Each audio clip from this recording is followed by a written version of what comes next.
And welcome back. The AJHL North Division has a reputation of being stronger than the South. So when the Lloydminster Bobcats hosted the Drumheller Dragons in the first of 5 games versus the Southern teams last night, naturally they were hoping to kick things off on a high note.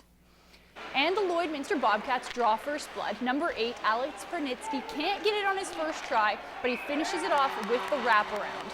Now, Alan McPherson and Ethan James, chasing the rubber, both take a bad tumble into the boards, but James was down almost 2 minutes and would leave the game. Second period, a long pass through the neutral zone and looks like pinball, but it's Logan Ganny, the call-up from the midget AAA team, who puts it in the net, Lloydminster leading 2-0. But not for long. Keaton Holinati goes top shelf here to beat Green, and again, just 5 minutes later, Dragon Scott Ivy equals it as it appears to go in off Pernitsky's skate. Cats are up now 3-2, but the Dragons pull their goalie, and with just 40 seconds left, number 37 finds his way through the crowd and ties the game up. Overtime solves nothing, and in the shootout, neither of the first 3 shooters can score, so we go to sudden death. Hunter Mills drills it through Green's legs to score. Pressure lands on Lucas Bench, but he can't do it. Drumheller gets the win 4-3. Devin Green made 23 saves in the effort, and neither team able to score on all of the 8 power plays in the game. Good night for the 15-year-old Ganny, though, who got the call up. He won't be in the Cats lineup tomorrow, though, as he travels with the Bakeries Bobcats down to Medicine Hat. The Cats had a rest day today, and tomorrow face the Calgary Mustangs, who sit at the bottom of the South. Puck drop will be at 2:30, but first, let's head to the Civic Center for some post-game reaction.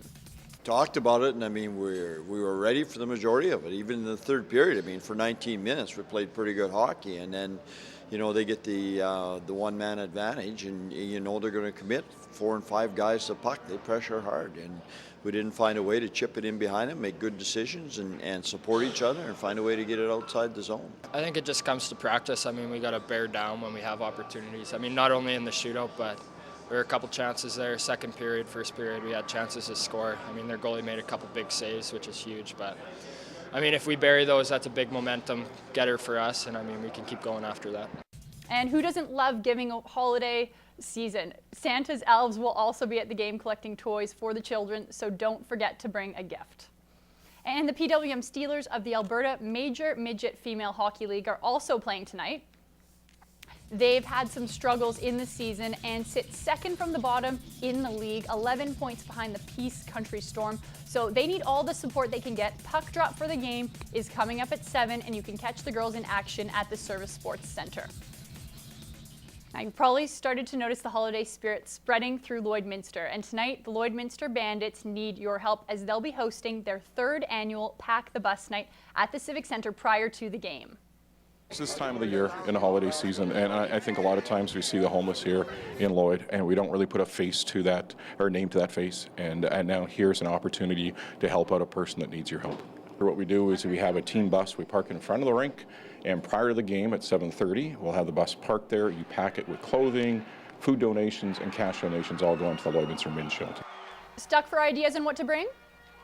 Right now, we're getting some great weather, right? But at the same time, the snow and the cold weather is going to come before you know it, and these guys need jackets. What happens with them in shelter at 8 o'clock in the morning, they're asked to leave the facility. 5 o'clock, they're allowed to come back in. So between 8 and 5, here's some homeless guys out in the streets that it's going to get pretty cold. They need some jackets and some nice food as well, and cash donations always great too. Plus, you get a chance to check out some exciting Saturday night hockey. Who are you guys playing tomorrow night? Vermilion, our Highway 16 rival. First time we played against them all season. So the 2 teams that don't like each other a whole lot, but that makes for good hockey.